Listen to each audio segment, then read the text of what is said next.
Before we begin, I want you to notice something about the way you speak to yourself. Not out loud, in your head. The stream of comments that no one hears but you. The voice that shows up when you're tired, when you mess up, when you look in the mirror, when you say, "You'll change," and then repeat the same pattern again. For a lot of people, that voice is not supportive. It's not neutral. It's violent. It's sarcastic. It's tired of you. And I want you to sit with how heavy that is. You live with that voice every day. You wake up to it. You go to sleep with it. You spend your entire life inside it. We talk a lot about toxic relationships, but we almost never admit that the most abusive relationship most people are in is with themselves. If you spoke to a friend the way you speak to yourself on a bad day, they would leave you. They would block your number. They would never come back. But you can't block the voice in your own head. You're trapped with it. And that's why this matters. Because your mind learns from repetition. If you keep feeding yourself, "I'm done, I'm weak, I'll never be different," your nervous system believes it. You start acting like a defeated person, even when you're not defeated. You start walking like you've already lost, even when the game isn't over. So when I say talk to yourself like someone who wants better, I'm not saying stand in the mirror and fake positivity. I'm saying speak to yourself like you actually care about where your life is going. Speak like someone who is invested. Speak like someone who plans to still be here tomorrow and wants to hand that future version of you something they can use, not just a pile of damage they'll have to clean up. This is self-respect. This is self-protection. This is strategy. It's not soft. It's not weak. It's how you start building a mind that's on your side instead of against you.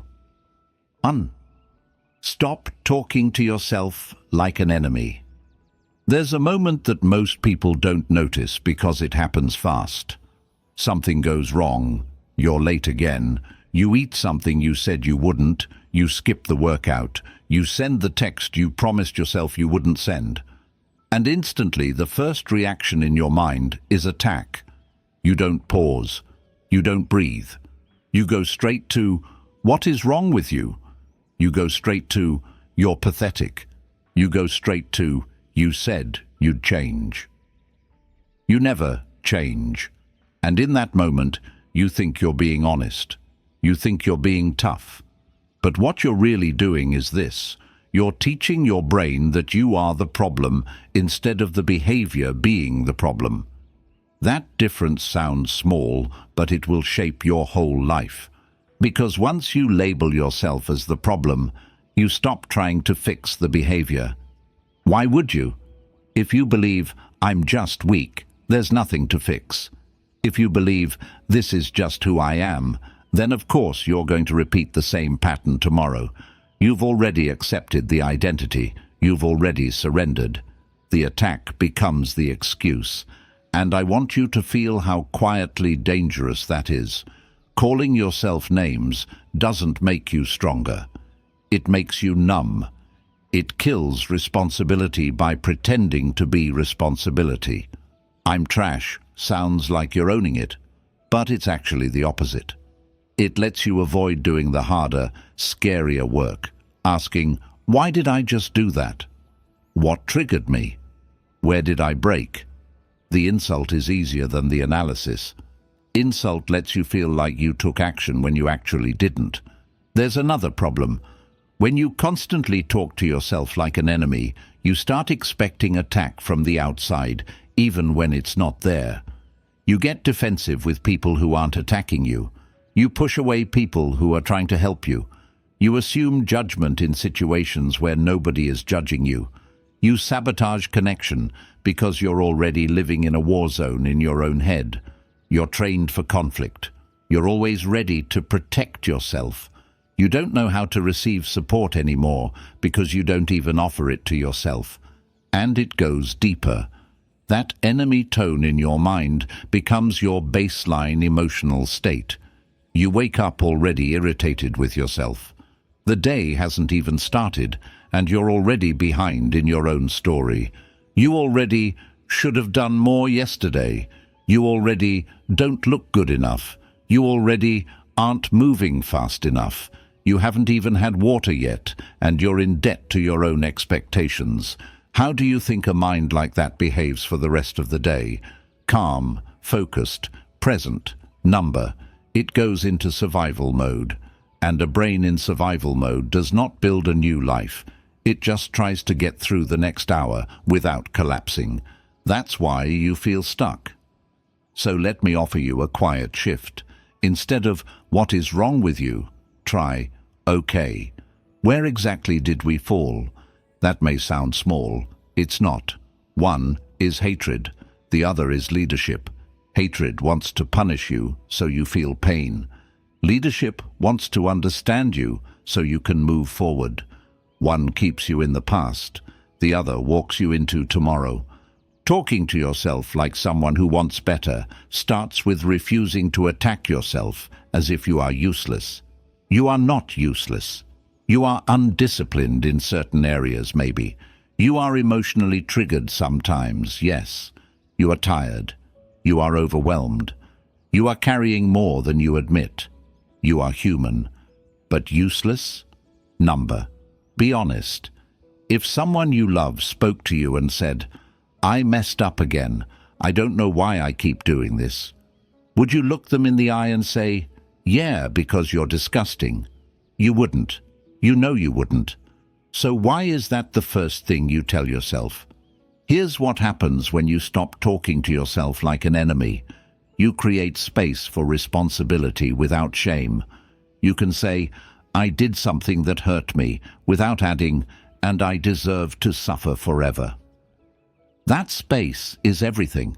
That space is the doorway to change, because you are still allowed to show up tomorrow. Your identity is not already ruined. And I want to be very clear, this is not about letting yourself off the hook. It's the opposite. When you stop wasting energy hating yourself, you actually have energy to correct yourself. You finally have room to ask, "What's the pattern here?" You finally have room to say, "How do I set up my environment so this is less likely to happen again?" You finally have room to build systems instead of building guilt. Maybe this is the hardest truth in this first point. You cannot build a disciplined life on self-disgust.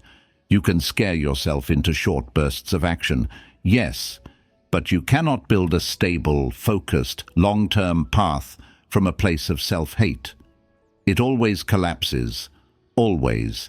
It burns hot and dies. The people who last are not the ones who scream at themselves the loudest. They're the ones who decided, "I'm on my own side. I'm not leaving myself behind again." So ask yourself this, and don't answer fast.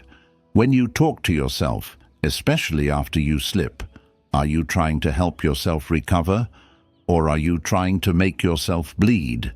Because the answer to that question is telling you exactly why you heal slow, and why you haven't changed the way you say you want to change. 2. Speak to yourself like a coach, not a judge. There's a big difference between judgment and guidance, and the mind feels that difference immediately. Judgment says, "You failed. You always do." Guidance says, "We missed here. Here's how we fix it." Judgment freezes you in shame. Guidance moves you toward correction. And I want you to really sit with this, because most people think they're being disciplined when they're actually just being cruel. A judge's job is to declare guilt and deliver punishment. That's it. A judge doesn't care if you grow. A judge doesn't walk home with you after the verdict and help you rebuild your habits so you stop ending up in the same courtroom every week. A judge just stamps you, labels you, and sends you away carrying that label like a tattoo on your forehead.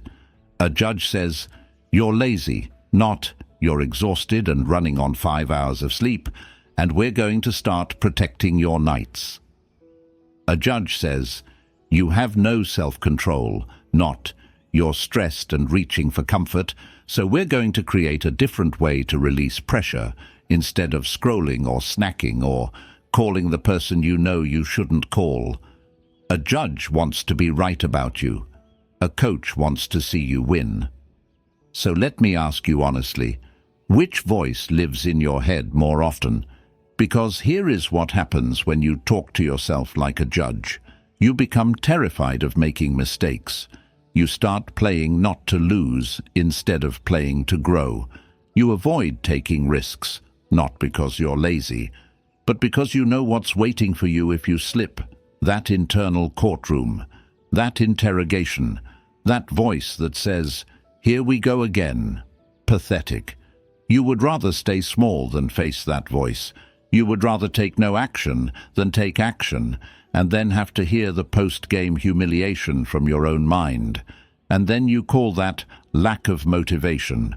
It's not lack of motivation, it's self-protection. Being your own judge keeps you scared of yourself. Now let's flip it. When you talk to yourself like a coach, something different happens. A real coach doesn't say, you're trash. A real coach says, I see where you're messing up, and I refuse to leave you there. That's powerful. Do you feel the difference? I refuse to leave you there. That's loyalty. That's commitment. That's love with a backbone. A coach looks at the same problem and breaks it down. A coach talks in strategy. A coach says, okay, you're hitting snooze 3 times every morning, which means by the time you're up, you're already behind and stressed. We're not doing that tomorrow. We're moving your phone across the room so you have to physically stand up to turn off the alarm. You stand, you drink water, you wash your face. No thinking, just move.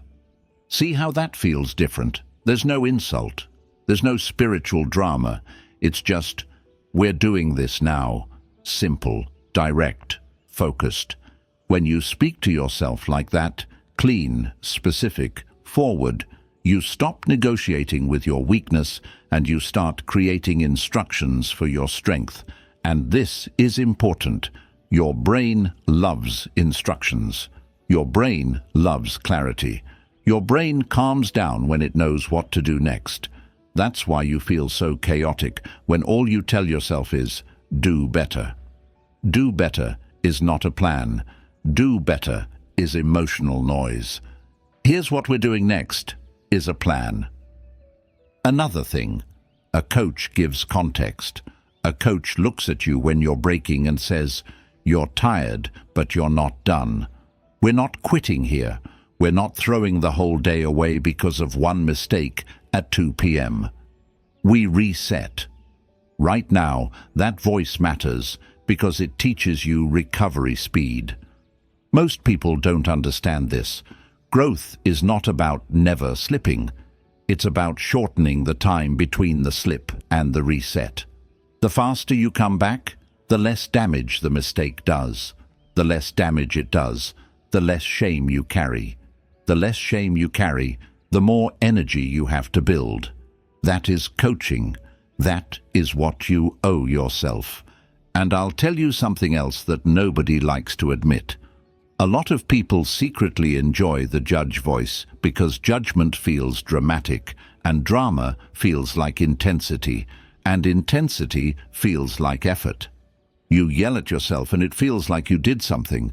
It feels like discipline. But nothing actually changes. You just get tired and heavy and guilty.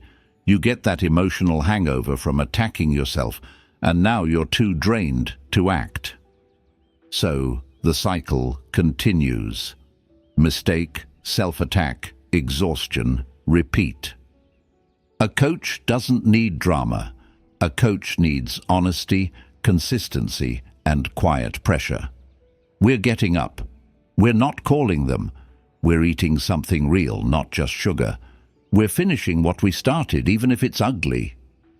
It's not loud. It's not cinematic. It's just solid. You can build a life on that. And I know there's a part of you that thinks, but if I go easier on myself, won't I just become comfortable and lazy? Let me answer that directly. Talking to yourself like a coach is not going easier on yourself. It's going smarter on yourself.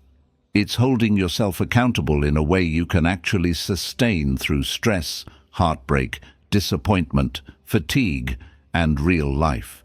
Screaming at yourself is not strength. It's panic. Calm direction in the middle of chaos, that's strength. So here's the shift. The next time you mess up, not if, but when, because you're human, instead of saying, unbelievable, you're hopeless, I want you to say, we're not staying here. That's it. 5 words. We're not staying here. That sentence alone carries structure, compassion, and authority. It tells your nervous system, yes, we fell. No, this is not permanent. Here's the line. We're moving. That's how you start building trust with yourself. You show yourself that even when you fall, you don't abandon yourself. You stay, you guide, you lead, you keep your hand on your own shoulder. And slowly, over time, you stop being afraid of your own mind. You stop walking on eggshells around your own reaction. You start to believe, if I break, I won't be humiliated by me. I'll be helped by me. And that belief alone makes you braver, calmer, and more willing to try again. This is where real change begins. Not when you destroy yourself for being imperfect, but when you refuse to leave yourself in the same place you fell. 3. Separate guilt from responsibility. There's a sentence almost everyone says without really understanding how toxic it is. The sentence is, I feel so guilty. It sounds mature. It sounds like awareness. It sounds like you're taking ownership. But most of the time, guilt is not helping you grow. Most of the time, guilt is just you sitting in a dark room, replaying what happened, punishing yourself emotionally, calling that punishment morality, and then doing nothing different tomorrow. Let me be clear, responsibility is powerful. Responsibility is sacred. Responsibility is, I did this, no excuses, I own it. Stoic thinkers lived inside that idea, not because they enjoyed suffering, but because they understood that if you don't own your actions, you can't steer your life. Responsibility is, I created this result, so I can create a different result. That mindset gives you control. That mindset gives you energy. Guilt, on the other hand, is heavy but empty. Guilt says, I'm disgusting. Guilt says, I ruin everything. Guilt makes the problem equal to your identity. And the second you do that, the second you confuse what you did with what you are, you lock the door on change. If you say, I made a weak decision tonight, you can learn from that. You can ask, why tonight? What was I feeling? What was I avoiding? What was I craving? You can map the pattern.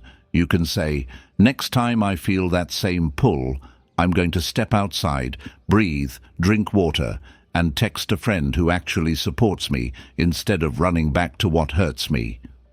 That's responsibility. That's strategy. That's movement. But if you say, I'm weak, you've already ended the conversation. There's nowhere to go from there. You've reduced yourself down to one moment, as if that's all you are. And once you label yourself as the flaw, your brain stops looking for solutions, because why would it? You can't solve you. This is why separating guilt from responsibility matters.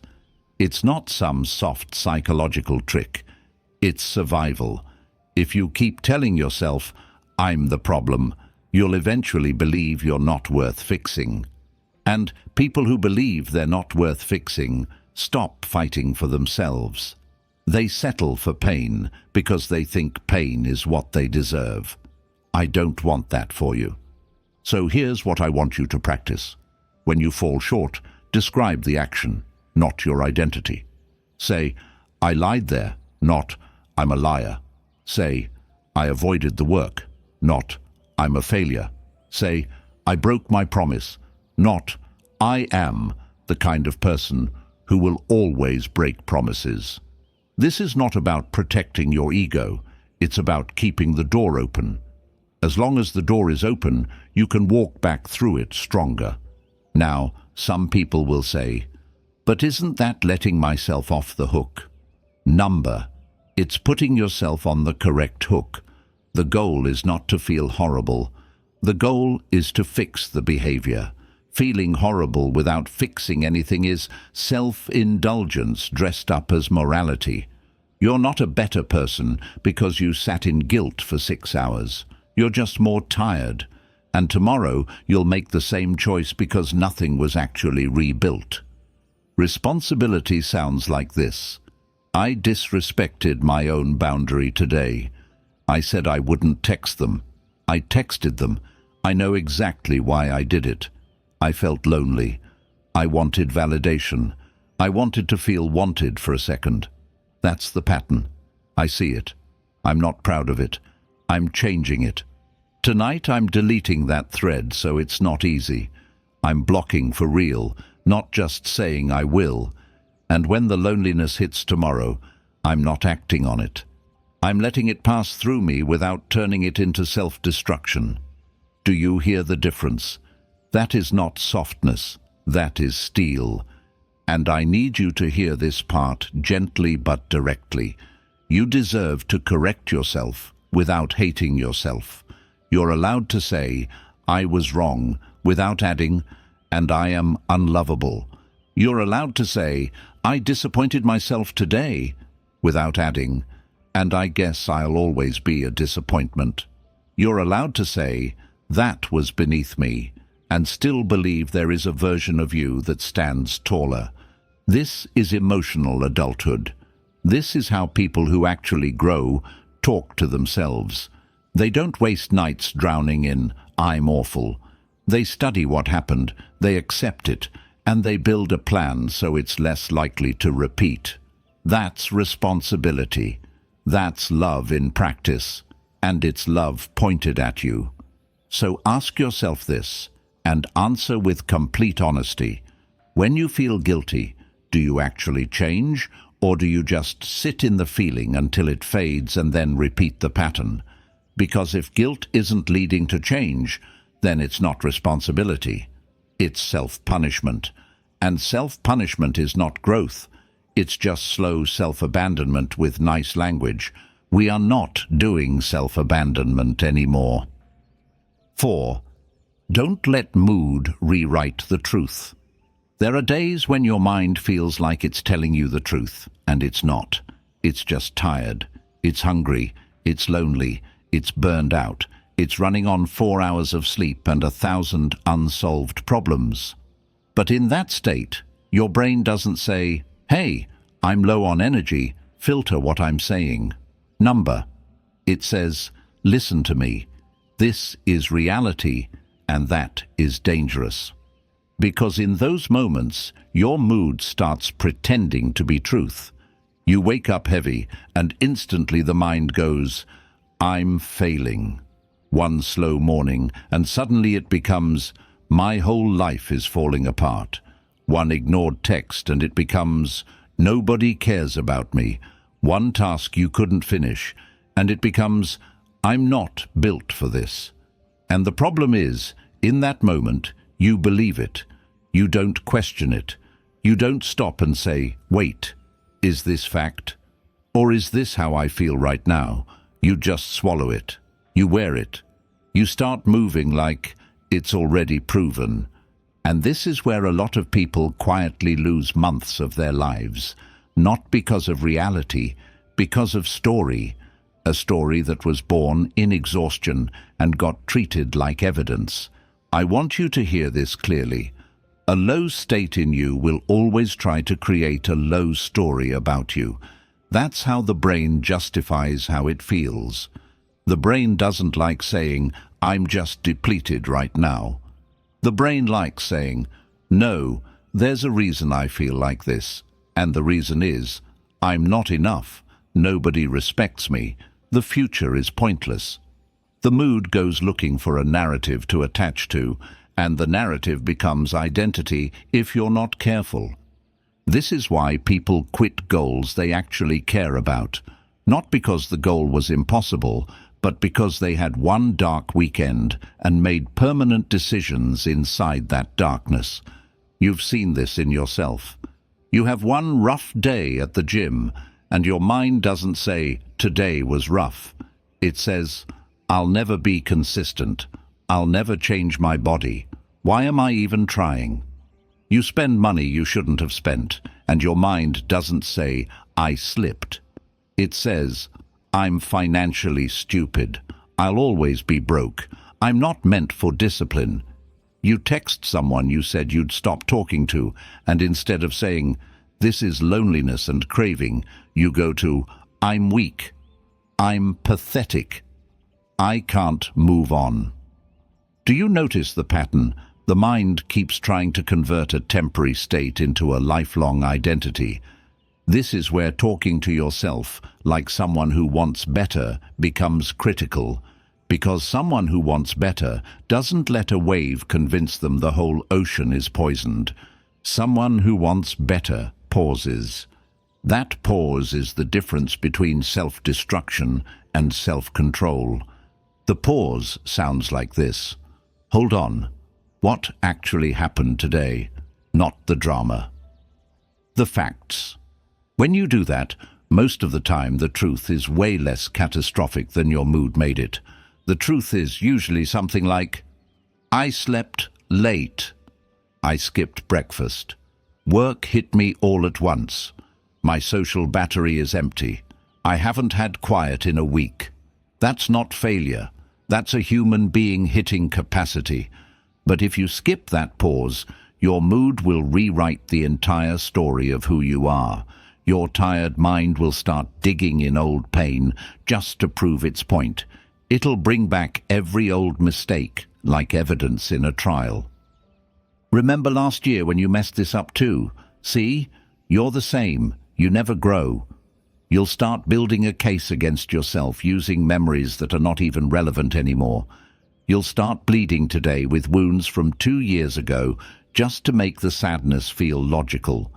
That's how unfair your own mind can be when it's in a low state. It will time travel just to attack you. So what do you do in that moment? You answer yourself, calmly, directly, respectfully. You remind yourself of what is real, not positive fantasy, real. You say, "I feel like I'm losing everything right now, but the truth is, I'm overwhelmed. I've been carrying a lot without rest. I'm not useless. I'm not cursed. I'm just overloaded." You say, "Right now it feels like no one cares about me. But the truth is, I pushed people away this week because I didn't have the energy to talk. I'm not unloved. I'm just withdrawn."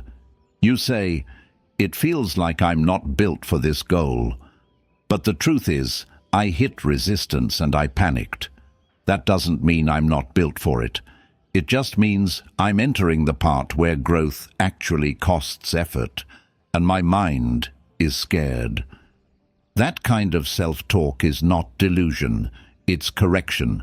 You're not lying to yourself, you're refusing to let emotion lie to you. And I know for some people this sounds too soft. They're used to calling themselves weak the moment they feel heavy. They confuse numbness with strength.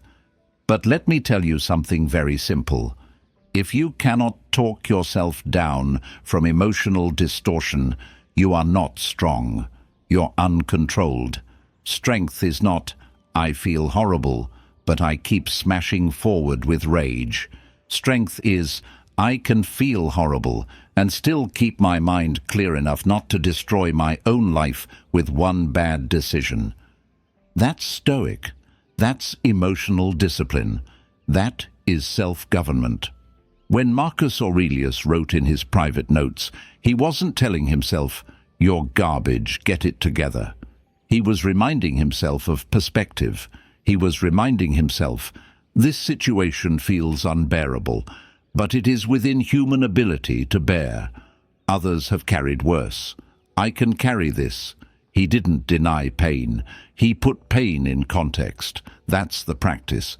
And I want you to start doing the same the next time your mind comes in with, I can't. That sentence, I can't, it usually doesn't mean you can't. It usually means, I don't want to feel this discomfort. I want relief. When you recognize that, the whole frame changes.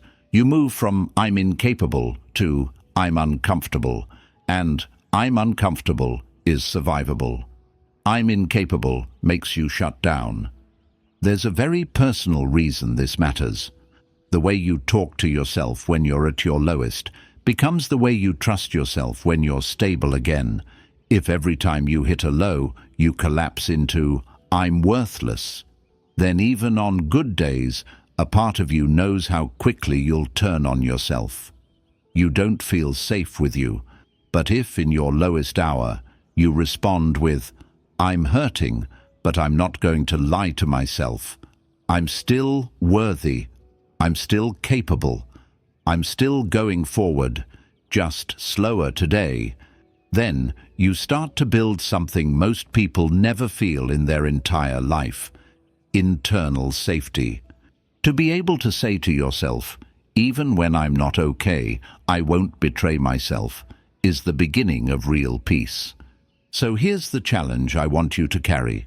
The next time that heavy voice comes in and starts declaring permanent truths about you, do not just absorb it. Ask it to show you evidence. Literally ask, show me proof that I'm a failure. Show me proof that nobody cares about me. Show me proof that I haven't grown at all. Your mind will go quiet because most of the time it doesn't have proof.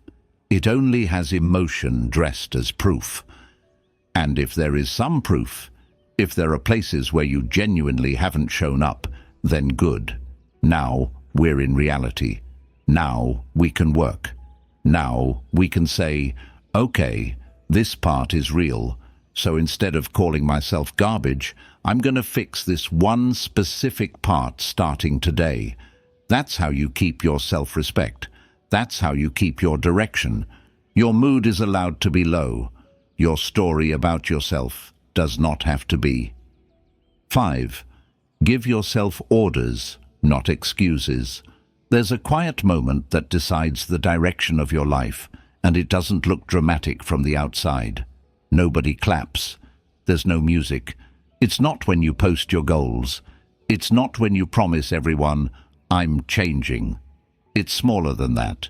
It's when you're alone, you know exactly what you should be doing, and your mind says, I don't feel like it. That one sentence, I don't feel like it, has killed more potential than failure ever did, because failure at least means you tried. I don't feel like it means you surrendered before you even stepped on the field. And here's where most people break themselves without realizing it. When I don't feel like it shows up, they negotiate with it. They keep having these long debates with their own weakness. Okay, but maybe later. Okay, but today was long. Okay, but I'm tired. Okay, but I had a stressful morning. Okay, but after I scroll for a little bit. Okay, but next Monday I'll start for real. You know this voice. You know how good it is at sounding reasonable. It's so persuasive. It sounds like it cares about you. It sounds like it's trying to protect you from burnout. But listen closely. It's not protecting you. It's protecting your comfort. Comfort is not the same thing as well-being. Comfort is short-term relief. Well-being is long-term respect. And what I want for you is long-term respect. Talking to yourself like someone who wants better means you stop letting I don't feel like it be the final answer. You stop treating mood as the boss. You stop asking your emotions for permission to act. You give yourself commands, not abuse. Commands. This is where people misunderstand discipline. They think discipline means screaming at yourself like a drill sergeant. Number. Real discipline is quieter than that. It's simpler than that. It sounds like this. Stand up. Open the laptop. Write for 5 minutes. Put on your shoes. Go outside. Wash the dishes now. Answer the email now. Shower. Then we talk. Very direct. No drama, no speech, no negotiation. Just do this now. You know why that works? Because your brain, especially when you're low energy, cannot handle vague goals. Fix your life is too big. Become successful is too big. Change everything is too big. Your system shuts down because it can't see a starting point. But stand up, it can do. Drink water, it can do. Open the document, it can do. Micro commands break inertia, and once inertia breaks, motion becomes easier than staying stuck. You've felt this. You've had days where getting started was the hardest part, and once you finally started, it wasn't actually that bad. You didn't want to go to the gym, but once you touched the weights, you kept going. You didn't want to clean the room, but once you picked up the first shirt, you ended up clearing the whole floor. You didn't want to reply to that email, but once you typed the first line, you sent 5 more. The suffering wasn't in doing it. The suffering was in the talking about doing it. That is why the negotiation has to end, because the negotiation is where your energy dies. Now, here's where this becomes personal, and I want you to be honest with yourself. When you say, "I'll do it later," do you actually mean later? Or do you mean, "I feel guilty saying no, so I'll say later to feel better about not doing it"? Be real.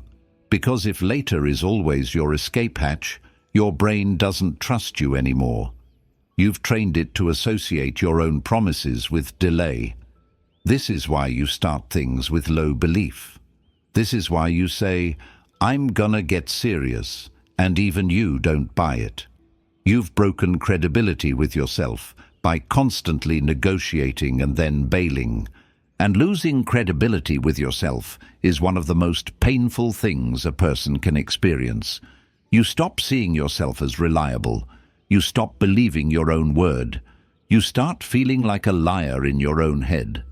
That feeling is what quietly destroys your self-esteem. Not your body, not your bank account, not your past, the fact that you can't count on you. So how do we build that back? Orders. Calm, direct orders, followed by action. "I don't feel like it" is allowed to exist. You're not a robot. You're allowed to not want to. You're allowed to be tired. You're allowed to be annoyed. You're allowed to hate that you have to push right now. You're allowed to feel all of it. But feelings get to sit in the passenger seat. They do not get the wheel. You are the one who gives the instruction. Get up. Do 5 minutes. Just 5. That's the other secret. When you give yourself an order, attach a doable time frame. 5 minutes, 10 reps, 1 paragraph. Clean just the desk, not the whole room. This removes the mind's favorite excuse. It's too much. Your mind loves "it's too much" because it's too much justifies quitting before you start. But 5 minutes is not too much. Wash the plates in the sink, not the entire kitchen, is not too much. Your resistance loses power when you narrow the target. And if you're thinking, "But 5 minutes won't change my life," listen to me very closely.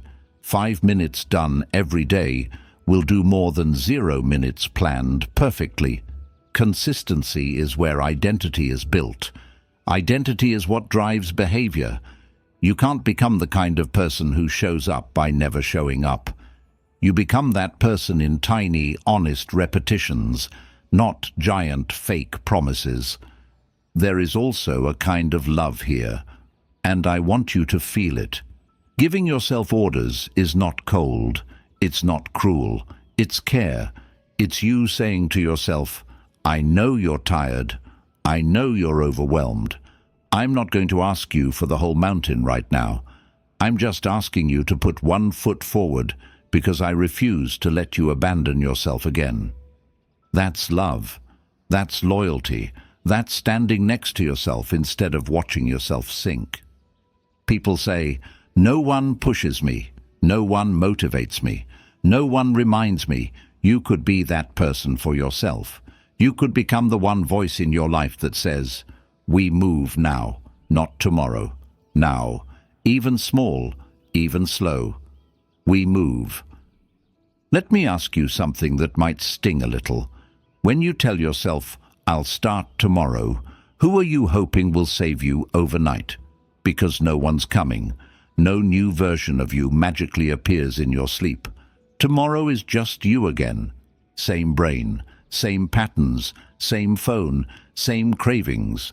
Waiting for tomorrow me to fix what today me keeps refusing to do is how people waste years. So from now on, when your mind starts giving you the excuses, I want you to do something that sounds almost too simple. I want you to talk to yourself out loud if you have to.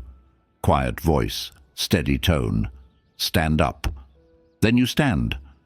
Open the thing. Then you open it. Do 5 minutes. Then you do 5 minutes. No discussion. No emotional debate. Action first. Feelings after. Because here is the truth that will change your life if you let it. You don't have to feel ready to act. You have to act to start feeling ready. And maybe that's where self-respect really begins. Not in how beautifully you speak about change, but in how quickly you move when it's time to act. 6. Talk to yourself in specifics, not drama. One of the quiet traps that keeps you stuck is vague self-talk. Emotional, dramatic, heavy, and useless. The kind of language that sounds intense, sounds powerful, sounds honest, but doesn't actually tell you anything you can work with. I ruin everything. I always mess it up. I'm never going to get it together. No one ever stays. My life is a disaster. Those lines feel real in the moment. They feel true because the emotion behind them is real. But if we look at them honestly, they're not information. They're theater. They're smoke. You can't build on smoke. When you talk to yourself in drama instead of detail, you create pain without creating direction. You make yourself feel worse, but you don't make yourself act better. And I want you to understand how damaging that is long-term. Because repeated emotional drama becomes identity, and identity becomes destiny. If you keep telling yourself, I ruin everything, your mind stops treating that sentence like a mood and starts treating it like a fact. And what do people do with facts? They stop fighting them. If I ruin everything is just who I am, then why try to protect anything? Why show up differently next time? Why hold yourself to a standard? You've already decided the ending. That's how hopelessness is born. Not from reality, from lazy, dramatic language that you repeat often enough that you start believing it. And I'm calling it lazy on purpose. Not because you're lazy as a person, but because drama is mentally cheap. It takes no effort to say, I always fail. It takes real effort to say, I went off my plan today at 4:20 p.m. after that argument, and instead of going for a walk like I said I would, I ordered junk and scrolled for 2 hours. That's where it broke. One of those lines hurts, but it teaches you something. The other one just hurts. This is the shift. Stop bleeding for effect and start reporting facts. If you want to respect yourself, talk to yourself in specifics. Specifics are how you get control back. Let's say you tell yourself, my life is a mess. Okay, mess where? Be very literal. Is the mess in your finances? Is it in your sleep schedule? Is it the food you're surviving on? Is it the people you're allowing back in? Is it time management? Is it emotional regulation? Is it your phone addiction? My life is a mess, is a storm cloud. I'm sleeping at 2 or 3 a.m. every night and waking up already late and stressed, is a location. Now we know where to work. Or you tell yourself, no one ever stays. That line sounds dramatic. It sounds like you're broken-hearted and cursed by fate. But slow down. Who specifically didn't stay? A partner? A friend? Family? Under what conditions? Did they walk away because you're unlovable? Or did they finally draw a line with behavior that, in your honest moments, you know is not healthy? Did they leave because you open your heart and always get betrayed? Or did they leave because you keep choosing people who are emotionally unavailable and then trying to force love out of them, like drawing water from stone? Do you see what I'm doing here? I'm making you slow down, take the emotion by the hand, and walk it into the light. Because in the light, it stops being a curse and starts being a pattern, and patterns can be changed. Here's another example. I'm lazy. You've said this to yourself, probably more than once. But what does lazy actually mean? Does it mean you literally never act? Or does it mean you procrastinate certain kinds of work because those tasks trigger something in you? Fear of failure, fear of not being good enough, fear of being seen trying. Does it mean you're mentally shut down because you're overstimulated all day and your brain is fried by the time you get to the tasks that matter? Does it mean you haven't eaten anything with real nutrition in 36 hours and you're calling low blood sugar lack of discipline? You see what I'm saying? Lazy is a blunt weapon. It just leaves bruises. But I avoid starting things that I might fail at because I don't want to feel embarrassed with myself. That's a map. That tells you exactly which wall you're up against. And yes, I know this is uncomfortable. Specifics force honesty. Drama lets you stay blurry. Blurry can feel safer. You can stay sad without changing when everything is just bad. But when you say out loud, I didn't do what I said I would do between 7 and 9 p.m. because I chose comfort over progress, now you're in the room with yourself. Now there's nowhere to hide. Now change is possible, but so is shame. So let's talk about that shame for a second, because this is where people run from specificity. They're scared that if they describe exactly what they did, they'll hate themselves. This is where the earlier points matter. You cannot do this from a place of self-attack. You have to do it from a place of coaching. You have to say, we're going to be specific, but we're not going to humiliate ourselves. We're going to observe this like scientists, not like bullies. We're collecting data to adjust the system, not to destroy the subject. That tone is everything. Because the goal of specific self-talk is not to hurt you more, it's to stop you from lying to yourself. I'm such a failure is a lie. I spent 4 hours avoiding the work I promised myself I'd do, and I'm not okay with that anymore, is the truth. And when you start talking to yourself in truth instead of drama, you start trusting yourself more. You start to believe your own voice.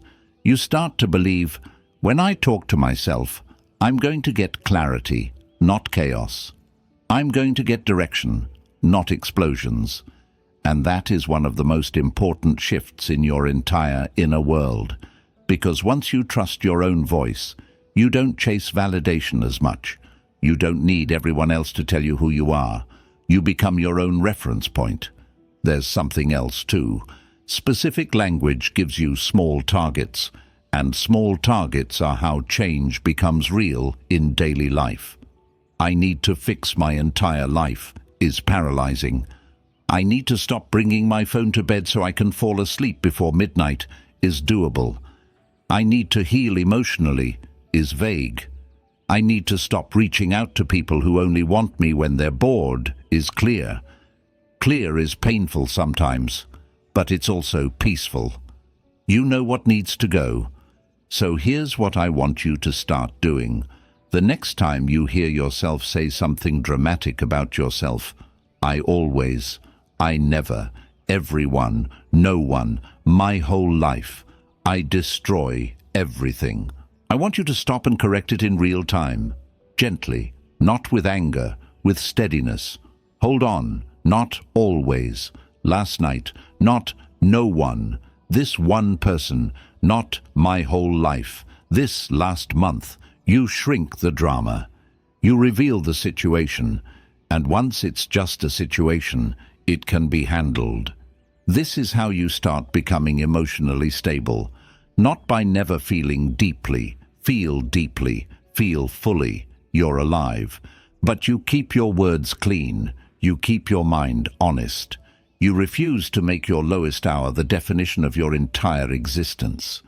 Ask yourself right now, how many of my beliefs about myself are just dramatic sentences I repeated until I got convinced?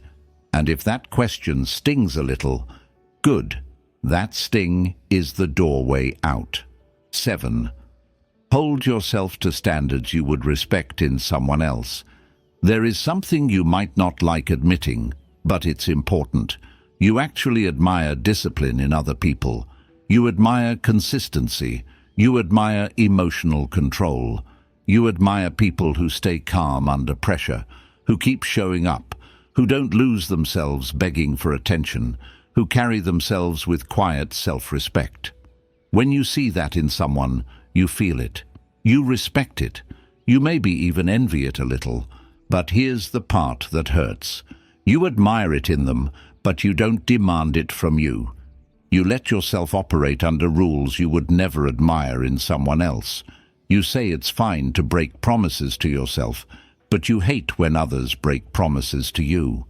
You say it's okay to go back to someone who disrespected you, but you say you'd never tolerate that if it was your friend.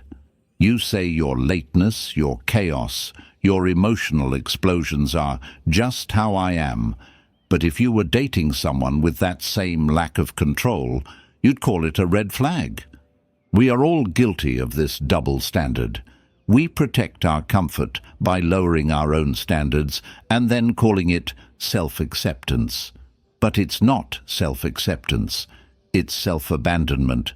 It's leaving yourself beneath the line you already know is worthy. And I want to be very clear here. This is not about perfection. This is not about becoming some cold, robotic, untouchable statue that never cracks. This is about asking a simple, quiet question. Would I respect me if I met me? Not, would I like me? Not, would people think I'm nice? Respect. Respect is different. Respect is, do I carry myself in a way that I would trust if I saw it in someone else? Let's go deeper. When you say you're going to do something, do you do it, or do you treat your own word like it's optional? Because you know what we call people who treat their own word like it's optional, unreliable. And you know what we do with unreliable people? We stop trusting them. We stop building with them.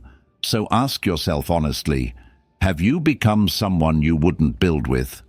When you get angry, do you control your reaction, or do you explode and then say, that's just how I express myself? Be honest. If someone else spoke to you with the same tone you use when you're triggered, would you feel safe with them? Or would you slowly pull back because deep down, you know that kind of anger isn't love, it's instability? When you're lonely, do you hold your line, or do you go back to what disrespects you just to feel wanted for 1 hour? And again, be honest. If your closest friend kept doing that, would you call that love? Or would you call that self-betrayal? This is where standards become love. Because people always talk about loving yourself, and it sounds nice, it sounds poetic, but here's a truth most people don't say out loud. Love without standards is not love. It's indulgence. It's addiction. Real love includes protection. Real love includes, no, we're not doing this to ourselves again. Real love includes, I care about you too much to let you live below what I know you're capable of. If you've ever watched someone you care about spiral, emotionally, physically, financially, relationally, you know that love is not just hugging them and saying, it's okay, you're perfect. Sometimes love is holding their face and saying, listen to me. You're better than this. Stop giving yourself away to people and habits that are killing you. That tone, firm, loyal, unshaking, that is how you need to start talking to yourself. You need to start being the person in your own life who demands better, because you deserve better. This is also how dignity grows. Quiet dignity. I'm not talking about ego. Ego is loud. Ego is insecure. Dignity is calm. Dignity lives in your posture, in the way you move, in the way you choose what you tolerate. Dignity says, I don't beg to be chosen. I don't chase disrespect. I don't hand over my self-respect to feel temporary comfort. I have a line. I keep that line. You respect that in others.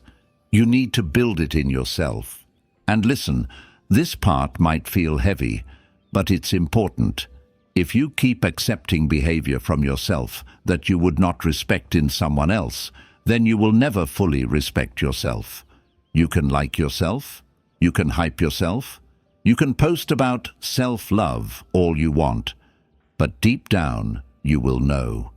You'll feel that gap between who you pretend to be and how you actually move. And that gap will eat you slowly.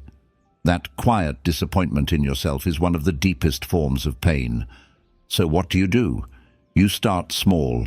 You pick one standard, not 10, one. Maybe it's honesty. Maybe it's, when I say I'm done with someone who hurts me, I'm done. Maybe it's no more lying to myself about my habits. Maybe it's, I show up on time for my own life. Maybe it's, I take care of my body like it's a gift, not a trash bin. One standard. And you hold it every day, even on low days, especially on low days. Because standards don't mean anything if they only exist when you're in a good mood. Standards mean something when you're lonely, angry, triggered, tempted, tired. Standards are proven under pressure. And something beautiful happens when you start doing this. You begin to look at yourself with the same quiet respect you've had for other people. You start to trust yourself with your own future. You start to walk with a different energy, not louder, quieter, heavier, grounded. You stop performing confidence and you start carrying it. Ask yourself right now, with full honesty, no ego, would I respect me if I met me today? And if the answer is not fully, don't run from that. Don't turn it into shame. Let it be a message. Let it be a standard. Let it be the point where you finally say, I'm done accepting less from myself than what I admire in others. That moment, that quiet, private decision, is where self-respect starts to become non-negotiable. 8. Reward effort, not perfection. There's a lie that many of us swallowed without even noticing, and it's this. If it wasn't perfect, it was worthless. You weren't taught to value the attempt. You were taught to worship the flawless result. You were praised when you impressed people, not when you quietly showed up on a day you didn't want to. You were celebrated for the A, not for the night you were exhausted and still sat there trying to understand. You were loved for performance, not consistency. And now you do that to yourself. You act like showing up only counts if it looks beautiful. And that is destroying you. Because real growth is built out of ugly repetitions. It's built out of the days you don't post, the days nobody cheers, the days you do the work, and even you aren't impressed with it. Those days are not glamorous, so your mind says, this doesn't matter. But those days are the entire foundation of your future self. I'll tell you something that high-performing people eventually learn, sometimes painfully. Effort is the only part you control. Perfection is mostly fantasy. It's timing, luck, mood, environment, external judgment. You can do everything right and still not get the result you wanted. You can pour your whole heart into something and still feel like it didn't land. If you link your self-worth to outcomes, you're going to live emotionally unstable forever. Every win will make you feel invincible. Every imperfection will make you hate yourself. That's not growth. That's gambling with your peace. If you really want self-respect, you have to teach yourself to value effort first, to say, I'm proud that I showed up, before you even look at the score. Now I know what some people think when they hear this, but if I'm proud of the effort, won't I get comfortable and stop pushing? Number. That's not how it works. That's how lazy people try to twist the idea. I'm not saying clap for bare minimum lies. I'm not saying say you tried when you didn't. I'm saying honor the truth when you actually push, when you actually lean into discomfort, when you actually do the thing you said you would do, even if it wasn't pretty, because that moment is everything. That moment is identity. Your mind learns who you are based on how you act when it's uncomfortable. If every time it gets uncomfortable you quit and then insult yourself, your mind learns, we're the kind of person who bails. If every time it gets uncomfortable you keep going for a little longer and then say, good, we stayed in it, your mind learns. We're the kind of person who doesn't run. That identity is what will carry you on the next hard day. You are literally training your nervous system. Do we collapse here, or do we stay present here? This is not motivational theory. This is practical. Let's say you're trying to rebuild your body. You go to the gym. Your workout isn't great. You feel weak. You're distracted. You're slower than last week. You're annoyed. The judge voice in your head will say, pointless. Waste of time. You're not serious. Why even bother? That voice is trying to convince you that because today wasn't perfect, today didn't count. And if you believe that, you're in danger. Because if today doesn't count, why show up tomorrow? Do you see the trap? Now let's switch to the voice we're building, the voice that wants better. That voice says, you showed up at your worst. That matters. That's loyalty to yourself. Take the win. We'll tighten it tomorrow. Feel that.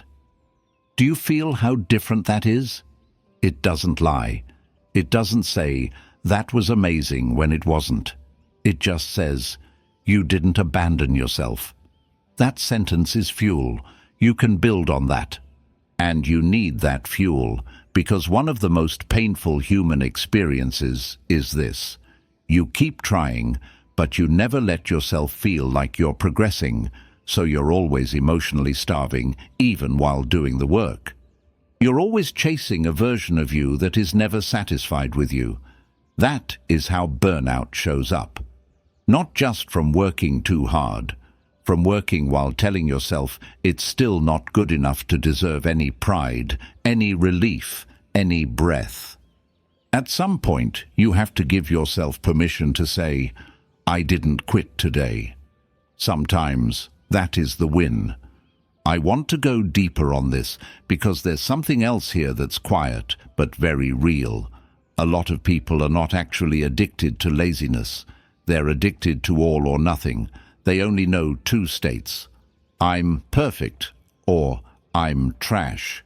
So if they can't do perfect, they choose trash because at least trash is familiar. At least trash gives them a dramatic story to tell themselves. See, I'm just not built for this. It sounds sad, but it's actually comfortable, because if you're not built for this, you're free. You don't have to keep trying. You're off the hook. But if you drop all or nothing, you lose that excuse. You're left with something way more uncomfortable. Steady work, daily work, medium days, boring progress, quiet, private effort, repeated, no drama, no collapse, no perfection high. Just you, doing what needs to be done and telling yourself, good, again, tomorrow. And for a lot of people, that's scarier than failure. Effort first is what keeps you in that steady zone. Effort first is what lets you say, today wasn't my best, but it was honest. I showed up honestly. That's rare. That's valuable. That deserves respect. And here's something I wish someone had said to you earlier in your life. You are allowed to be proud of effort. You don't need permission from anyone to be proud of yourself for trying clean, especially when no one was watching. That pride is not arrogance. That pride is nourishment. It's what keeps you alive in the process. I want you to imagine someone you genuinely care about, a younger brother, a younger sister, even a future child. Imagine they're trying to rebuild their life. Imagine they're tired, but they're trying. Would you look at them and say, not good enough? Try again when you're perfect? Or would you say, you showed up today. I'm proud of you. We'll sharpen it. Keep going. You already know the answer. You know how to love someone who's trying. You just don't talk to yourself that way yet. Start. Start telling yourself, I respect that you showed up.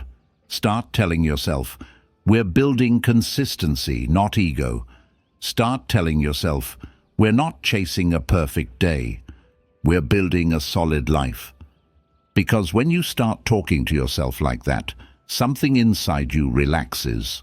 Not lazy relaxed, safe relaxed. And when you feel safe with yourself, you take more risks. You try more things. You go further.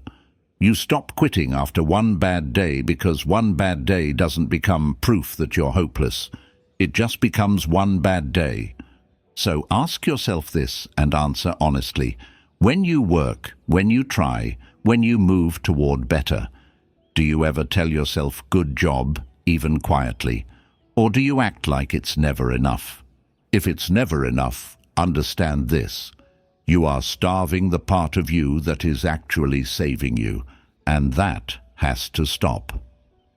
9. Redefine weak moments as data double asterisk. Let me tell you something that can change your entire relationship with failure. Your worst moments are not proof that you're broken. They're information, they're maps, they're readouts of pressure. But most people don't treat them like that. Most people treat every weak moment like a final verdict on their whole character. You lose control and you snap at someone you care about, and instead of asking, why was I so triggered right then? What did I feel threatened by? You go straight to, I'm toxic. You break your own promise and go back to someone you swore you were done with, and instead of asking, what exact emotion hit me right before I reached for them? Was it loneliness? Was it panic? Was it fear of being forgotten? You go straight to, I'm pathetic. You overspend, you binge, you scroll until 3 a.m. And instead of asking, what was I trying not to feel in that moment? You go straight to, I have zero discipline.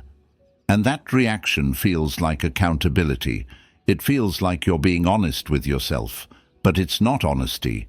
It's laziness dressed as honesty. Because I'm pathetic is not analysis. It's a shutdown. It's the end of the conversation. If you actually wanted to grow, you wouldn't stop there. You would study it. You would slow down and say, okay, that moment where I broke, what was happening in my body? Where was I? Who was I with? What time was it? How was my sleep? How was my stress? What was I saying to myself right before it happened? That's how you treat yourself if you want better. You investigate instead of insult. I'll tell you a secret about so-called weakness. It's almost never random. You slip in patterns, same hours, same environments, same emotional triggers, same people, same kind of comment that sets you off, same type of loneliness that makes you reach for the same distraction. You think you're out of control, but you're not as out of control as you think. You're predictable. You just haven't been paying attention. And that's hopeful. That means you can design around it. For example, if you always break at night when you're alone, then loneliness, not the person you text, not the food you order, not the app you open. Loneliness is the real problem. So punishing yourself for texting them won't fix it. You're treating the symptom. The real move is learning how to sit with loneliness without calling the past for relief. That's the muscle you need. If you always explode after long days, maybe anger isn't the core problem. Maybe it's depletion. Maybe you've been swallowing things all day, being strong, being polite, being fine. And then you hit that final straw and your body says, enough. And it all comes out at once, raw and ugly. So the work isn't stop being angry. The work is stop abandoning yourself all day and then resenting the world at night. If every time you try to work on your future, you suddenly need to clean, check your phone, scroll, snack, wander, suddenly become busy with something urgent. That's not random procrastination. That's fear. Fear of being seen trying, fear of seeing your real level, fear of failing honestly. You're protecting your ego by delaying the attempt. You're thinking, if I don't fully try, then I never have to fully confront whether I could have been great or not. That's not laziness. That's self-protection. And if you don't call it what it is, you'll never get past it. So here's what I want you to start doing in those so-called weak moments. Narrate them like a scientist, not like a judge, not like a victim, like a calm observer. I reached out to them at 11:47 p.m. after scrolling through old photos and feeling abandoned. I ate junk at 2 a.m. after a phone call that made me feel small. I blew up at my partner right after I felt ignored. I skipped the gym after 4 straight nights of bad sleep, not because I hate discipline, but because my body is running on fumes. Do you hear how different that sounds from I'm a mess? One keeps you blind, the other gives you a lever. Because once you can see clearly, you can prepare. If you know you collapse at night, build support for night. If you know you explode when you feel dismissed, build language to say, I felt ignored, before you reach the point of eruption. If you know loneliness sends you backward, create other responses to loneliness. Cold shower, breathing, journaling, go for a walk, text someone safe, listen to something that grounds you instead of something that feeds the craving. That's strategy. That's emotional engineering. That's how you stop repeating the same pain and calling it fate. And please hear this part with softness. You are not weak because you have breaking points. You are human because you have breaking points. Everyone has them. The ones who grow are not the ones who pretend they don't. The ones who grow are the ones who say, okay, this is where I tend to fall. I'm going to respect that. I'm going to design for that. You want to know what that is? That's love. That's maturity. That's being on your own side. So instead of, I failed again, I'm hopeless, I want you to start saying, I failed in the same spot. That spot needs reinforcement. That one shift pulls you out of shame and drops you into responsibility.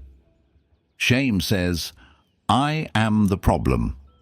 Responsibility says, this is the problem. Let's work on it. And maybe that's the beginning of real loyalty to yourself. Not saying, I'll never fall again, but saying, when I fall, I will not leave myself there. 10. Protect your self-talk from other people's voice. There's something I need you to accept, even if it's uncomfortable. Not every voice in your head is yours. Some of the lines you keep repeating to yourself didn't start with you. They were given to you, placed in you, thrown at you enough times that you stopped seeing them as opinions and started treating them like truth. You're too much. You're difficult. You're dramatic. You're lazy. You're never going to make it doing that. Be realistic. Who do you think you are? At some point, someone said something like that to you. A parent when they were angry, a partner when they felt insecure, a teacher who didn't see you, a friend who needed you smaller so they could feel bigger. Maybe they said it once. Maybe they said it 1,000 times. You absorbed it.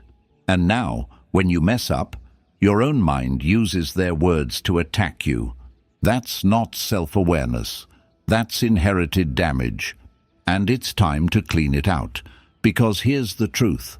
If the voice in your head sounds like someone who did not actually care about your growth, you should not be letting that voice lead your life.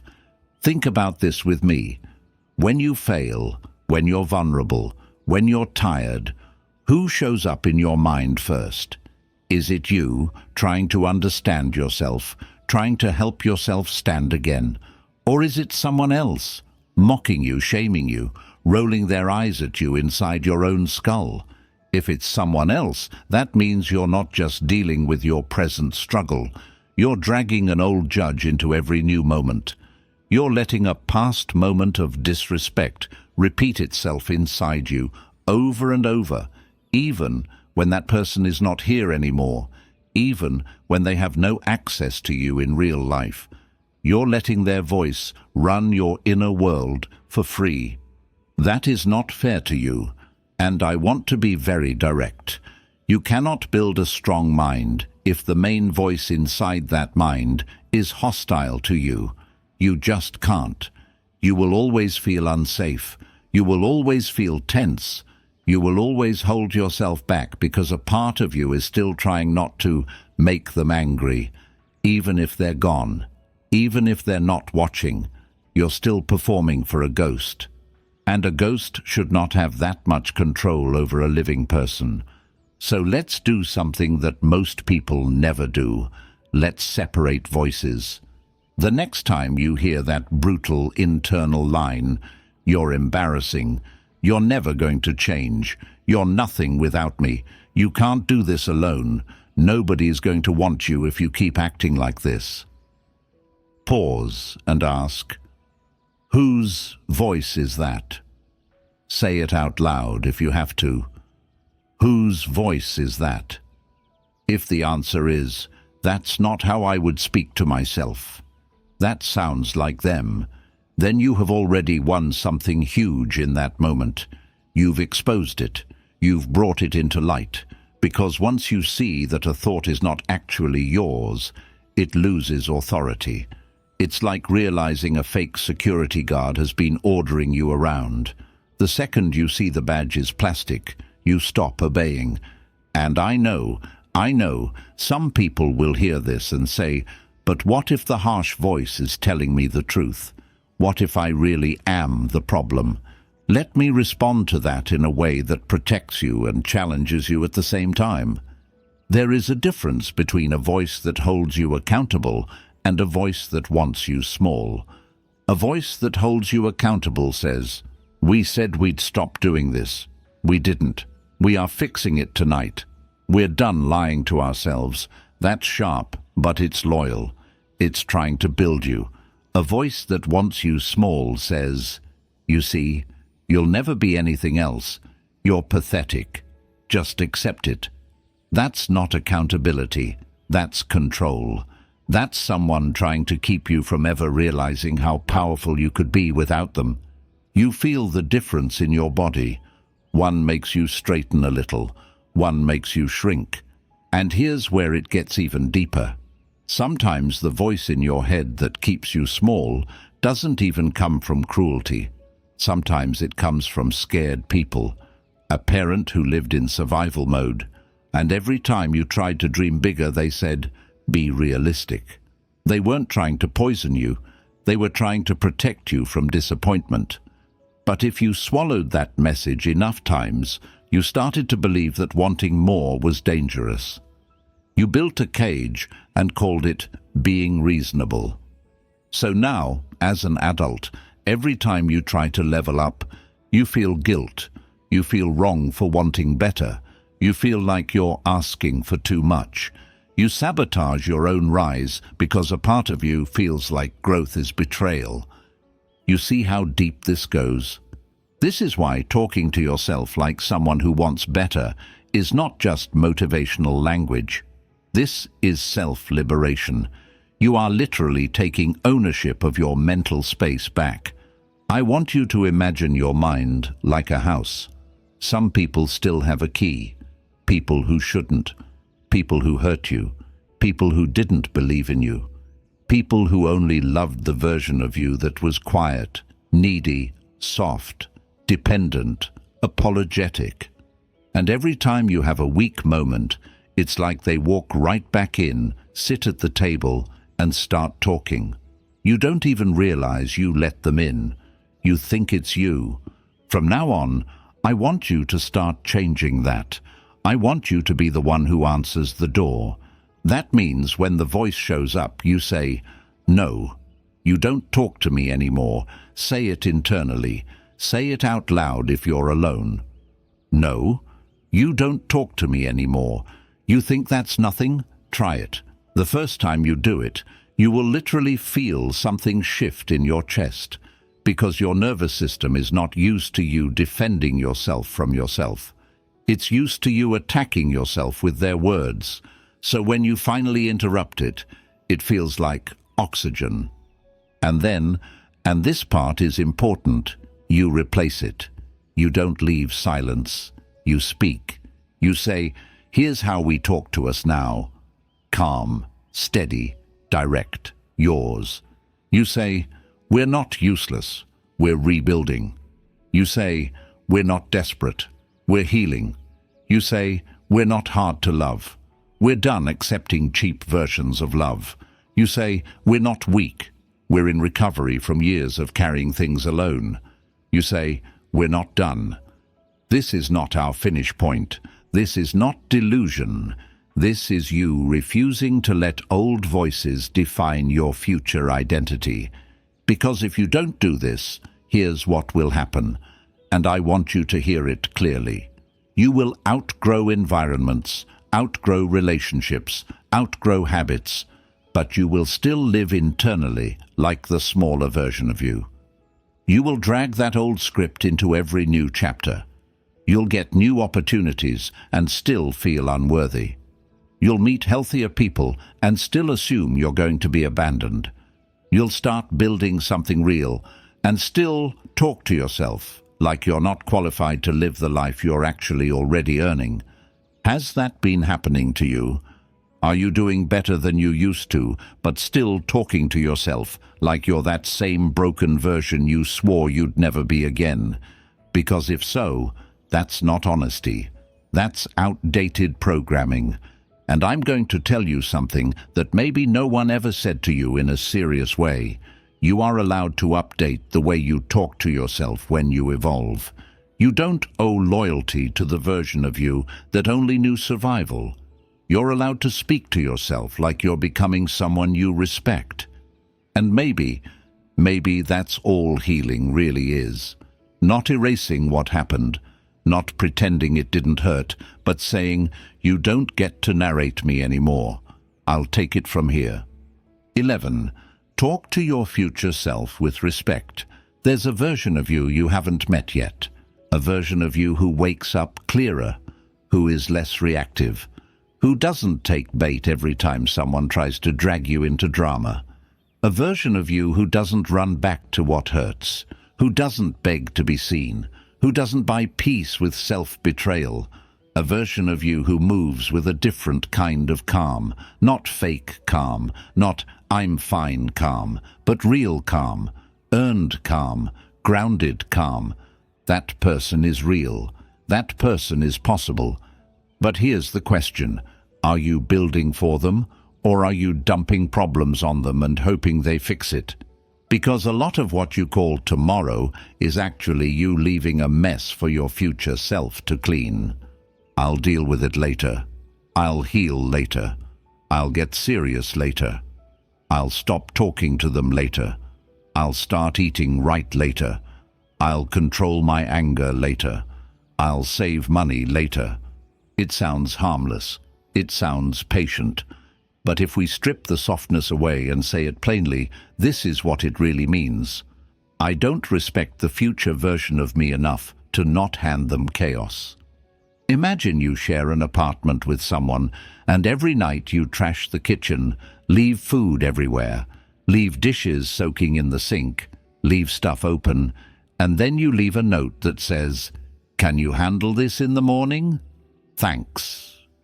That's what you're doing to your future self. You are leaving them stress. You are leaving them exhaustion. You are leaving them damage to undo. You are leaving them situations that will cost them time, emotion, and dignity. And then you say you love yourself. Loving yourself is not a feeling. Loving yourself is behavior. Loving yourself means you stop throwing your future self into fires you created just because you didn't feel like handling discomfort in the moment. Talk to yourself like someone who wants better means you start talking to the future you like someone you are responsible for protecting. I'm not going to text them tonight, not because I don't want to, but because I'm not going to hand tomorrow me that pain again. I'm washing these dishes now because I don't want tomorrow me to wake up already behind. I'm stopping at enough, not because I'm scared of pleasure, but because I don't want to hand tomorrow me a foggy head and a sick body. I'm walking away from this argument now, not because I lost, but because I refuse to hand tomorrow me a relationship that's even more damaged. Do you feel how different that sounds from discipline? It's not punishment, it's protection. And I'll tell you something personal, and I want you to let it land. A lot of your stress is not coming from what's happening today. It's coming from yesterday. You not caring about today you. You're cleaning what they left. You're calming what they stirred. You're repairing what they said in anger. You're apologizing for what they did when they were lonely. You're recovering from what they fed you when they were bored. And you're tired. Of course you're tired. You're carrying the weight of someone who didn't think about you when they acted. That needs to stop. Right now. Not in a dramatic, my whole life changes in one night kind of way. In small daily moments where you say, no, I'm not leaving this for future me. I'll take it now. I'll carry it now. I'll make the choice now. When you start doing that, something quiet and beautiful happens. You start to trust yourself forward in time. You start to believe that the person you're becoming is safe in your hands.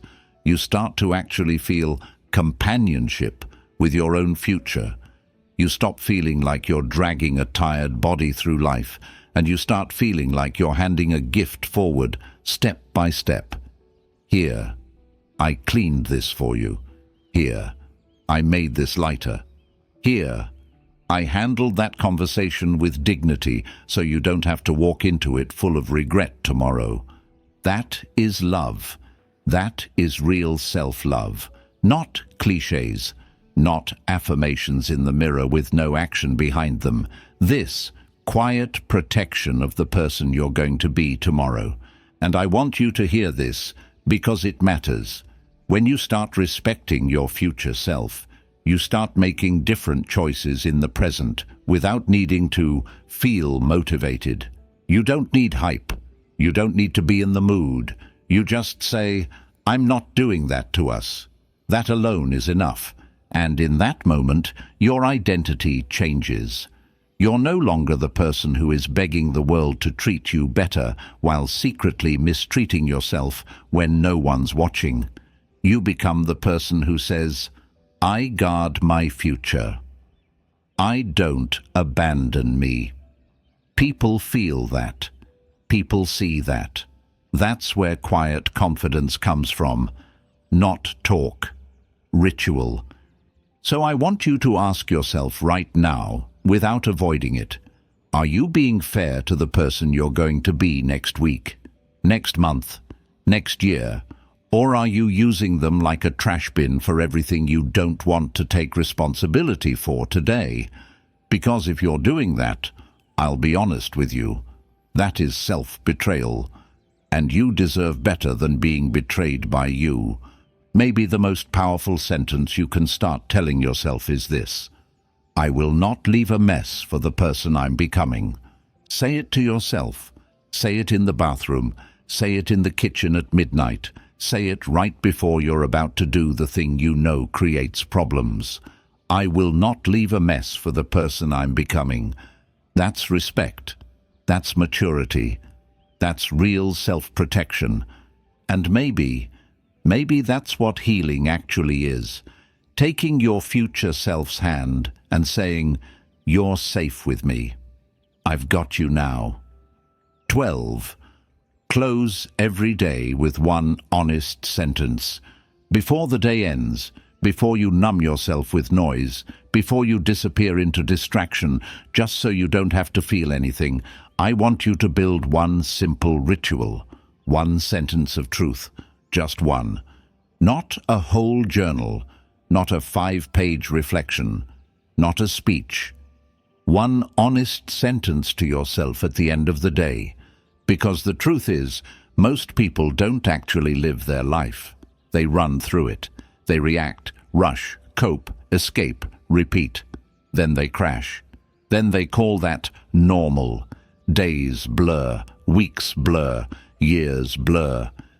You keep telling yourself, I'm doing my best, or I'll fix it soon, or it'll calm down later. But you don't actually stop long enough to witness yourself. You don't even know what you're doing to yourself. You don't even know what you're carrying. You're just on autopilot. And autopilot can quietly ruin a person. That one sentence brings you back. That one sentence is you sitting with yourself at the edge of the day and saying, we're not going to lie tonight. Not to protect ego, not to make excuses, not to impress anyone. Just tell me the truth so I can guide you better tomorrow. Now listen to me carefully, because this is important. That sentence is not, I'm horrible. That's not honesty. That's laziness. We already talked about that. That's just drama pretending to be depth. The sentence has to be something you can actually build from. It sounds like, I avoided what mattered today because I didn't want to feel uncomfortable. I ate like I didn't care about my body because I was angry and I wanted comfort more than health. I talked to them again even though I felt small the whole time. I did show up today. I didn't want to, but I did. I'm proud of that. I lost my temper and I hurt someone I actually love. I made progress. It wasn't pretty, but it was real. See how there's no performance in those lines? No fake confidence, no fake humility, no pretending to be a superhero, no pretending to be a victim, just reality. That's the point. You and you, face to face, with no mask. And I'll tell you why this matters so much. You cannot lead what you refuse to look at. If you don't face yourself, you cannot guide yourself. If you cannot guide yourself, you stay stuck. If you stay stuck long enough, you start believing stuck is just who I am. That's how identity dies, slowly, quietly, while you're scrolling. But the second you start ending your day with truth, even a small truth, you stop drifting. You grab the wheel again. You say, no, we're not just being pulled by whatever hits us anymore. We're going to be aware. We're going to be present. We're going to keep track of who we're becoming. And yes, sometimes that sentence will sting. Sometimes that sentence will expose something you didn't want to admit. Sometimes you'll hear yourself say, I disrespected myself today. and you'll feel it in your chest. Good. That's what it's supposed to do. That sting is how you stop repeating it tomorrow. That sting is clean. That sting is alive. It's not shame for the sake of pain. It's a signal. It's your own inner voice saying, "We don't like this. We're not doing this again." Other nights that sentence will feel like warmth. You'll say, "I kept my boundary today," and you'll actually feel safe with yourself for a second. You'll say, "I was calmer today than I would have been a year ago." And you'll feel proud in a way that nobody else even knows about. You'll say, "I almost broke, but I didn't go back to what hurts me." And you'll feel this quiet kind of dignity that is better than applause, better than validation, better than somebody texting you, "I'm proud of you." Because it's you. You are the one saying it. And if you've never felt that feeling of being proud of yourself in private, I want that for you. That feeling changes the way you walk in the world. You stop begging people to see your worth because you've witnessed it already. You stop chasing loud approval because you're already carrying quiet respect. You stop trying to look strong because you know you were strong when nobody was watching. That feeling is expensive. You earn it. You cannot fake it. You cannot post your way into it. You build it in these small moments of honest self-check. There's something else this habit does, and I need you to see it, because it's powerful. It prevents self-delusion. A lot of pain in life doesn't actually come from other people. It comes from how long you're willing to lie to yourself. "It's not that bad. I can control it. I'll stop soon. They didn't mean it. I'm fine." Meanwhile, you're bleeding.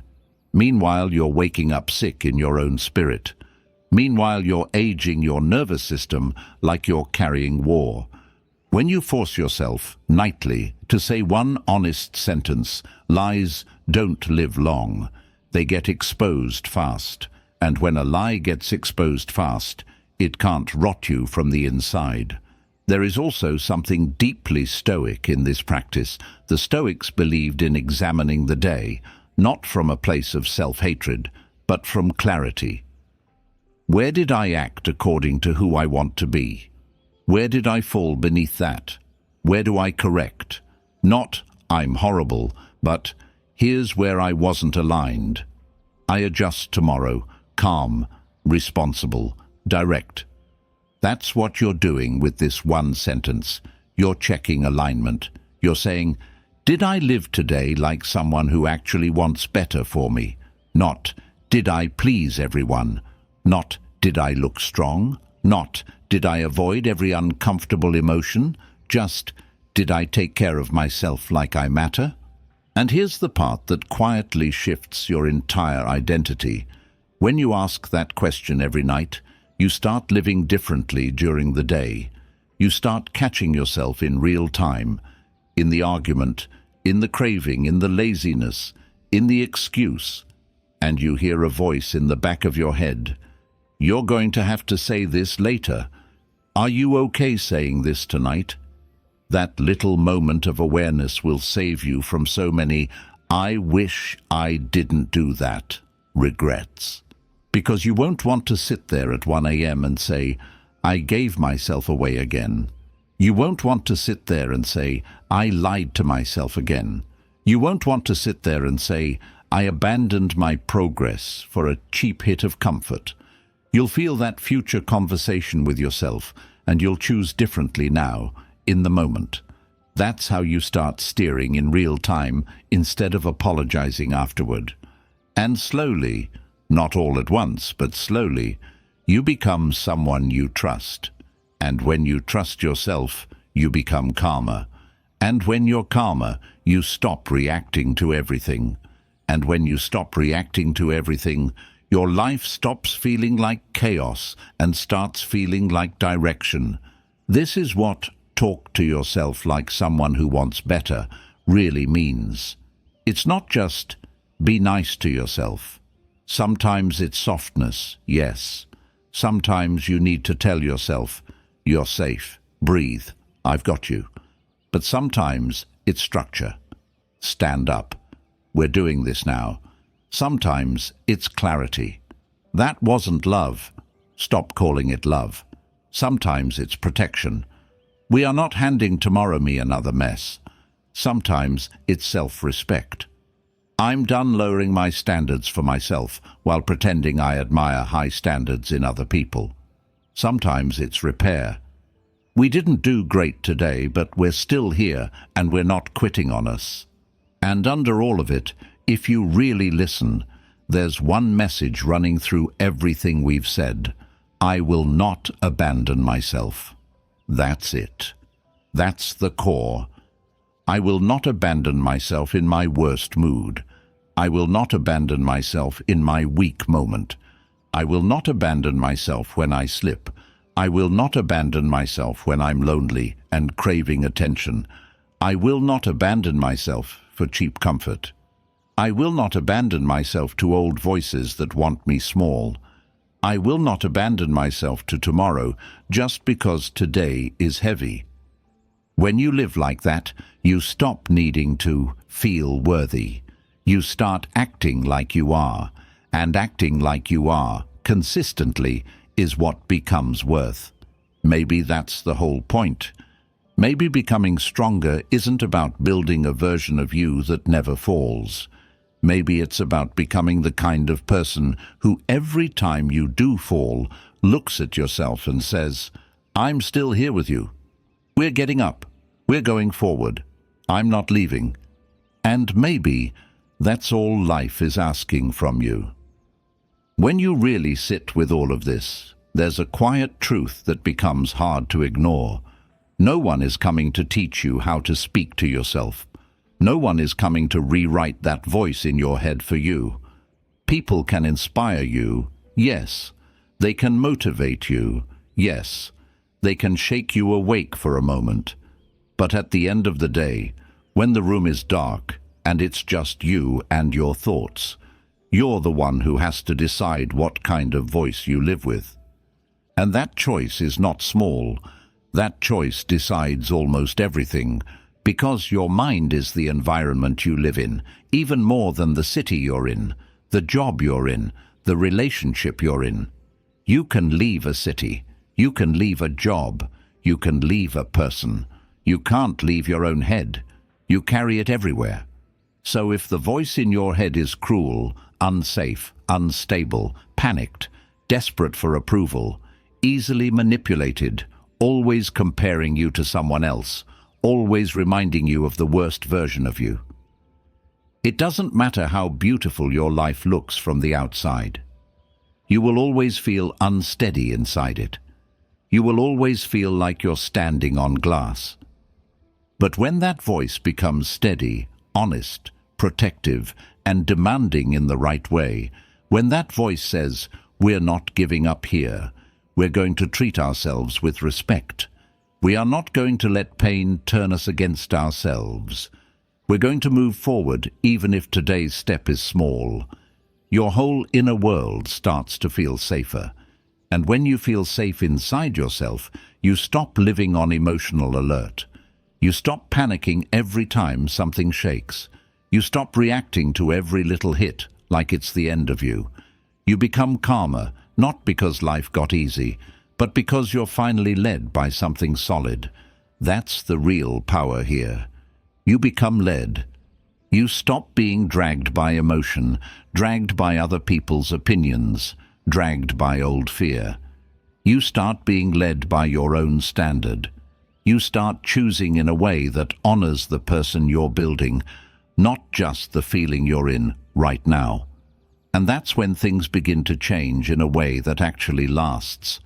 You eat like you respect yourself, not because you hate your body, but because you're done treating your body like a trash bin. You set boundaries, not to win, but because you're done letting people rent space in your chest who don't even like you. You get up and do the work, not to impress anyone, but because you're not going to hand your future self a life you're ashamed of. You slow down before reacting, not because you're weak, but because you refuse to keep creating damage you'll have to fix tomorrow. And this isn't about becoming perfect. I hope you let that go. Perfection is a costume. People wear it to get applause. Then they go home and fall apart in the dark. You don't need that. You don't need a performance version of you. You need a loyal version of you. A version that tells the truth, owns the slip, corrects the pattern, protects the future, and doesn't leave. That's what I want you to leave with tonight. Don't leave yourself. When it's late and you're about to repeat something you'll regret, don't leave yourself. When you're sad and your mind starts lying to you about who you are, don't leave yourself. When you're lonely and you're about to run back to attention that hurts you, don't leave yourself. When you're disappointed in your own behavior and shame tells you you're hopeless, don't leave yourself. When you feel tired and useless and behind in life, don't leave yourself. Stay. Talk to yourself like someone who actually plans to see you win. Talk to yourself like someone who expects you to rise. Talk to yourself like someone who refuses to watch you burn just so you can keep people who wouldn't even put out the fire.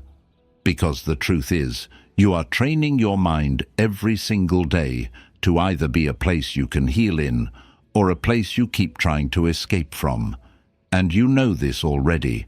A person who can rest inside their own mind is dangerous. Calm. Hard to manipulate. Hard to guilt. Hard to shame. Not loud, not dramatic, just untouchable in the way that matters. Grounded, centered, not begging to be chosen. Choosing. So tonight, before you sleep, I want you to try something. Just one sentence quietly with full honesty. Did I treat myself today like someone I'm responsible for protecting? That's it. No overthinking it. No turning it into poetry. Just answer. And if the answer is no, then tomorrow is not about punishment. Tomorrow is about correction. We're going to do it different. We're not abandoning us again. If this landed with you, tell me in the comments. I want to know you're still here.